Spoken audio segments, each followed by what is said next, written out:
क्या आप भी अपना पॉडकास्ट बनाने की सोच रहे हैं तो एंकर ट्राई कीजिए। ये फ्री है। इसमें कई सारे ऐसे टूल्स हैं जो आपको अपने फ़ोन पर और कंप्यूटर पर रिकॉर्ड और एडिट करने की फैसिलिटी देते हैं। आप अपने पॉडकास्ट को डिस्ट्रीब्यूट भी कर सकते हैं जिससे इसे स्पॉटिफाई और दूसरे प्लेटफॉर्म्स पर सुना जा सके। डाउनलोड कीजिए फ्री एंकर ऐप या विजिट कीजिए anchor.fm। नमस्कार। बुक्स दैट स्पीक में आप सभी का स्वागत है। आज हम जान लेते हैं थोड़ा उनके बारे में जो धरती पर हम इंसान पैदा हुए उससे भी पहले रहा करते थे। मुझे लगता है आपको पता चल गया मैं किसके बारे में बात कर रही हूँ। कहानी डायनासोर की। ये कहानी लिखी है आशुतोष उपाध्याय जी ने। सभी चित्र इंटरनेट से साभार। और ये कहानी का अभिवाचन आसावरी दोषी। और ऐसी बहुत सारी कहानियाँ सुनने के लिए हमारी वेबसाइट पर ज़रूर आइएगा www.booksthatspeak.com। हमारा यूट्यूब चैनल है बुक्स दैट स्पीक। तो मिलते हैं डायनासोर से। करोड़ों साल पहले की कहानी है ये। तब हमारे जैसे इंसान पैदा भी नहीं हुए थे। उस समय धरती पर कुछ बड़े ही विचित्र जीवों का राज था। इनमें से कुछ तो किसी ट्रक जितने बड़े थे तो कुछ मुर्गियों से भी छोटे। कुछ 4 पैरों पर चलते थे तो कुछ सिर्फ 2 पैरों पर। कुछ खतरनाक शिकारी थे तो कुछ डरपोक। कुछ शाकाहारी थे तो कुछ मांसाहारी और कुछ सर्वाहारी। इन रीढ़धारी जानवरों को आज हम डायनासोर के नाम से जानते हैं। डायनासोर शब्द का अर्थ होता है डरावनी छिपकली। छिपकलियों की तरह डायनासोर भी सरीसृप थे यानी कि रेप्टाइल। लेकिन आज के सरीसृपों की तरह वे रेंगकर नहीं बल्कि खड़े होकर चलते थे। इनमें से कुछ के नुकीले आरी जैसे दांत थे तो कुछ की मोटी खाल पर धारदार तलवार नुमा अंग उगे रहते थे। कुछ डायनासोर पक्षियों की तरह उड़ते थे। आज की छिपकलियों की तरह ठंडी हवा में मस्ती से झपकी लेने के बजाय वे अपने शरीर को गर्म रखने के लिए लगातार दौड़ते भागते रहते थे। डायनासोरों का धरती पर करीब 16 करोड़ वर्षों तक दबदबा रहा। वे धरती में जन्मे किसी भी रीढ़धारी जीव से ज्यादा लंबे समय तक जीवित रहे। क्या आप इनके सुहावने चित्र देख रहे हो? करीब 6.5 करोड़ साल पहले डायनासोर बड़े ही रहस्यमय ढंग से धरती से गायब हो गए। फिर हमें उनके बारे में कैसे पता लगा? असल में धरती की चट्टानें खुद पर जीवन की कहानियां उकेरती रहती है। करोड़ों वर्षों के दौरान रेत और मिट्टी की परतें झीलों व समुद्रों की तलहटी में इकट्ठा होती रहती है। लाखों वर्षों में ये ठोस होकर चट्टानों में बदल जाती है। इन परतों के बीच अलग अलग समय में जीव जंतुओं और वनस्पतियों के अवशेष भी दब जाते हैं और अपनी छाप छोड़ देते हैं। बाद में यही छाप चट्टानों की परतों के बीच इन जीव जंतुओं की आकृतियों के रूप में स्थायी हो जाते हैं। ये आकृतियां जीवाश्म कहलाती है जिन्हें हम सब फॉसिल्स के नाम से जानते हैं। इतिहास के अलग अलग कालखंडों में उकेरे गए जीवाश्मों से प्राचीन सूक्ष्म जीवियों से लेकर विशालकाय डायनासोर तक का पता लगाया जा सकता है। हम ये चित्र में देख रहे हैं कि एक भाई साहब ये जो उन्हें एक जीवाश्म उस पर वो काम कर रहे हैं। ये है डायनासोर का कंकाल और उसकी अंदर की शरीर की रचना। दुनिया के अलग अलग हिस्सों में वैज्ञानिकों ने डायनासोर की हड्डियों के जीवाश्म खोजे हैं। इन जीवाश्मों के आधार पर उनके शरीर की बनावट, आकार और व्यवहार का पता लगाया जा सका।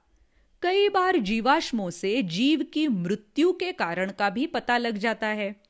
अगर ऐसी टाइम मशीन बने जिस पर बैठकर हम डायनासोर युग में जा सके तो हम खुद को किसी दूसरी दुनिया में महसूस करेंगे। आ जाओ आ जाओ, वापस आ जाओ। डायनासोरों के जमाने को मेसोजोइक काल कहते हैं। तब से दुनिया इतनी बदल चुकी है कि आज ये बिल्कुल अलग दिखाई देती है। आज धरती पर महाद्वीप अलग अलग दिखाई देते हैं। तब वे आपस में जुड़े हुए थे। जलवायु काफी गर्म थी और धरती अनोखे प्रागैतिहासिक पेड़ पौधों से ढकी हुई थी। मेसोजोइक काल को 3 खंडों में बांटा जाता है। ट्रायासिक काल 25 से 20 करोड़ वर्ष पूर्व तक, जुरासिक काल 20 से 14.5 करोड़ वर्ष पूर्व और क्रेटेसियस काल 14.5 से 6.5 करोड़ वर्ष पूर्व। डायनासोर इन तीनों कालखंडों में मौजूद थे, लेकिन यहां हम केवल जुरासिक काल के डायनासोरों पर बात करेंगे। जुरासिक काल की जलवायु ठंडी व नम थी, जिसने डायनासोरों को पनपने में बहुत मदद की। प्रचुर वर्षा से उनके खाने पीने के लिए पर्याप्त वनस्पतियां पैदा होती थी और इस तरह वे फल फूल कर खूब बड़े होते गए। यहां हम देख रहे हैं तरह तरह के डायनासोर। तो अभी मन में प्रश्न आता है, कहां गए ये डायनासोर? करीब 16 करोड़ वर्षों तक डायनासोरों ने धरती पर राज किया, लेकिन माना जाता है कि 6.5 करोड़ वर्ष पहले एक बहुत बड़ा उल्का पिंड धरती से टकराया। अनुमान है कि यह उल्का पिंड करीब 10 किलोमीटर चौड़ा था।